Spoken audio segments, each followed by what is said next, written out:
10월 28일 주식메이트 방송을 시작하도록 하겠습니다. 이번 영상 종목은 HLB가 되겠는데요.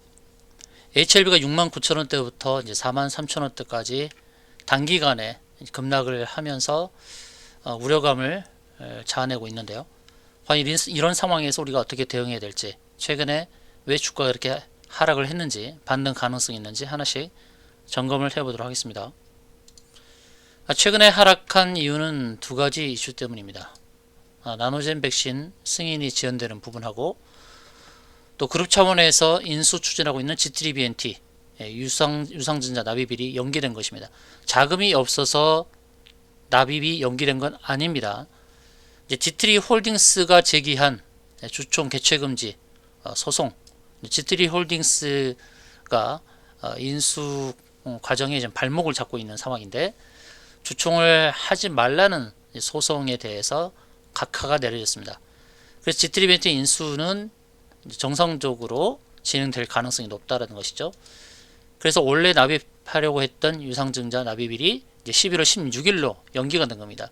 결코 자금이 없어서가 아니라 발목을 붙잡는 이런 G3 홀딩스의 소송 때문에 좀 늦어졌다라고 보시면 됩니다.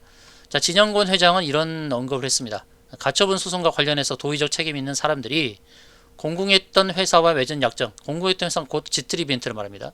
맺은 약정을 근거로 되려 회사를 압박하며 책임을 묻고 회사의 미래를 볼모로 사익을 도모하고 있다는 느낌을 지우기 어렵다. 그 피해는 고스란히 선량한 임직원과 주주들에게 전가되고 있다.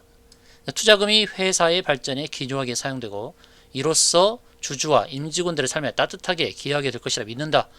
이렇게 언급한 것은 더 이상 발목을 잡지 말라. 우리가 G3BNT 인수를 통해서 시너지 효과를 나타낼 것이다. 또 G3BNT가 갖고 있는 백신 유통 이 채널을 활용하면서 시너지 효과를 드러내고 또 한편으로는 나노젠 백신이 승인이 되게 되면 글로벌 판권을 갖고 있는 HLB는 이 백신을 글로벌 시장에 내놓으려는 이런 계획들, 원래 가졌던 계획들을 차근차근하게 진행할 단계에서 더 이상 발목 잡는 행위를 하지 말라고 이제 언급을 한 겁니다.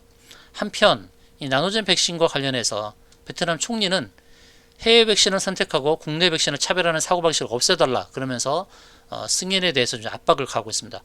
보건당국에서는 결론을 내리긴 충분한 데이터가 없다는 평가를 내리면서 긴급 사용 승인을 지속적으로 보류를 해왔죠.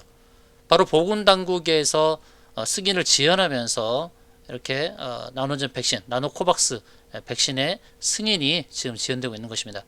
베트남 내부에서도 비판의 목소리가 끊이지 않는 상황입니다. 충분한 데이터가 없다 하더라도 이상 또 3A 이상까지의 임상 결과가 중간 보고 결과가 괜찮으니 이걸 토대로 승인을 내달라고 지금 다들 압박을 하고 비판을 하고 있는 상황입니다. 그래서 이 나노젠 백신도 시간의 문제일 뿐 승인이 될 것으로 기대를 합니다. 이제 우리가 이와 같은 악재 상황 속에서 기술적으로 어떻게 분석을 해야 될지가 굉장히 중요한 상황이 됐는데요. 제가 이제 9월 중순에는 이렇게 안내를 드렸었습니다. 9월 중순에 나노코박스 백신의 긴급 사용 승인 기대감이 있는데 9월 중순 때는 주가가 최고점을 기록하고 있을 때예요.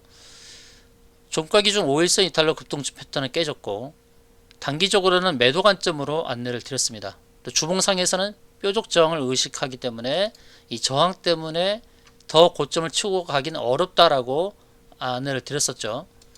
자, 9월 중순 때의 주봉을 볼게요. 주봉을 보시면 3주 정도는 고점에서 머무르던 흔적이 있죠. 그때 저는 이 뾰족점, 여기가 이제 거래되었던 매물대라고 제가 늘 말씀드리죠. 과거 매물대, 거래됐던 매물대에서는 저항을 의식하고 빠질 수가 있다. 특히나 주봉과 월봉은 더 그렇다는 것이죠. 일봉은 이러한 저항을 쉽게 돌파를 합니다. 그러나 주봉과 월봉의 저항은 만만치 않다는 것이에요. 그래서 뾰족 저항을 의식해서 이제 매도 관점을 안내를 드렸던 거예요. 여러분, 고점의 매도도 안내를 잘 드렸다면 저점 매수 안내도 잘 드리지 않겠습니까? 바로 그런 부분을 여러분이 기대하시고 대응 방법을 잘 보시면 될 것 같습니다. 자, 일봉상에서 보게 되면 일봉에서는 지금 121선과 241선, 바로 이 중첩된 이 자리를 터치했죠. 바로 오늘 저가 42,350원을 기록을 하면서 바로 241선을 터치한 그런 모습입니다. 주봉상에서는 어떻나요? 주봉에서는 60주선 터치를 했습니다. 60주선 터치를 했어요. 그리고 월봉에서는 어떻게 되어 있나요? 월봉에서는 지금 20월선, 20개월의 평균 20월선의 자리에 지금 와 있는 것입니다. 자, 밀봉과 주봉과 월봉에서 다 지지의 여건을 만들고 있어요. 121선과 241선 지지, 그리고 주봉에서는 60주선 지지, 그리고 월봉에서는 20월선 지지, 다 지지를 받고 있는 상황입니다. 그러니까 여기서는 어떻게 돼야 돼요? 해야 돼요? 매수 관점 대응이 맞습니다. 매수 관점 대응.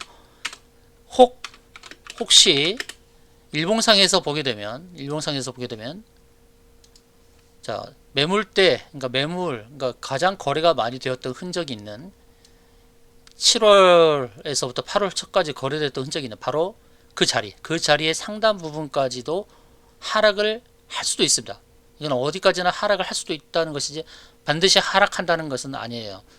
그래서 37,600원 부분까지 혹시 일봉상 매물대 7월에 매물대 부분인 37,000에서 38,000원 38,000원 부근을 보시죠. 38,000원 부근까지 38,000원 전후한 자리까지도 하락 가능성은 있다는 것이죠.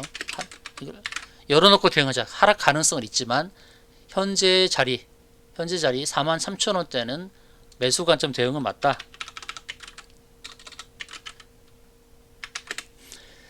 38,000원 전후한 자리까지도 하락 가능성은 있지만 우리가 주식을 할 때 더 하락을 할 것이다고 보고 그때까지 무조건 기다리는 것은 옳지 않다고 봅니다.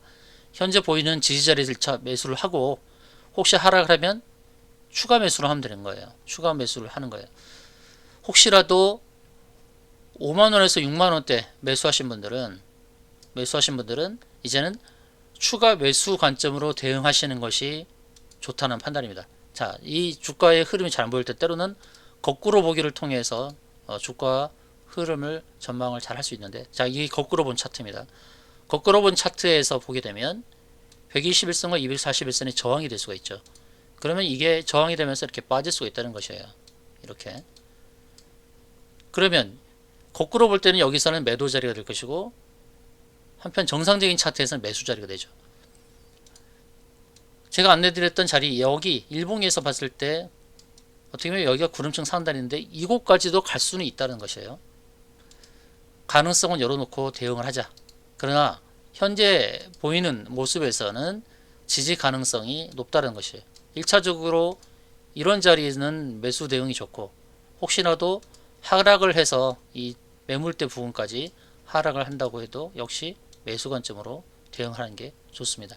1차, 2차 다 매수 관점 대응이 맞죠. 그리고 여기서 반등이 나온다면 어디까지 나올지가 모습이 보입니다. 그러면 고점에서 매수를 했다라도 이 분할 매수 전략을 통해서 충분히 빠져나올 수 있어요. 현 구간은 분할 매수로 접근해야 될 자리입니다. 접근해야 됩니다. 근데 분할 매수로 접근을 해서 평균 단가를 낮춰야 돼요. 적극적으로 낮춰야 됩니다. 이렇게 해서 수익을 낼 수가 있는 것입니다. HLB에 대해서 고점을 안내를 드렸고 또 바이오니아도 제가 고점을 다 안내 드렸어요. 바이오니아 고점. 그다음에 LNF도 최근에 윗꼬리 달릴 때 고점에 대한 경계 신호를 다 드렸습니다. 고점 매도도 명확히 알려드리고 있는 상황에서 저점 매수 역시 정확하게 알려드릴 것입니다. 여러분 HLB에 물렸더라도 걱정하지 마시고요. 정확한 이제 상세 대응 전략이 필요한 겁니다. 상세 대응 전략을 통해서 수익으로 전환할 수 있습니다. 수익으로 전환할 수 있어요. 걱정 마시고 개인적으로 개 대응이 어렵다 그러면 HLB 문자 주시면 되겠습니다. HLB 문자 주세요. 최고점 매도도 정확하게 안내 드리지만 한편으로는 최저점 매수도 정확하게 알려드리면서 평균 단가를 낮추고 또 궁극적으로는 수익으로 전환할 수 있는 바로 이 상세 대응 전략을 꼭 챙겨 가시기 바랍니다. 부담 갖지 마시고 HLB 문자 주시기 바랍니다.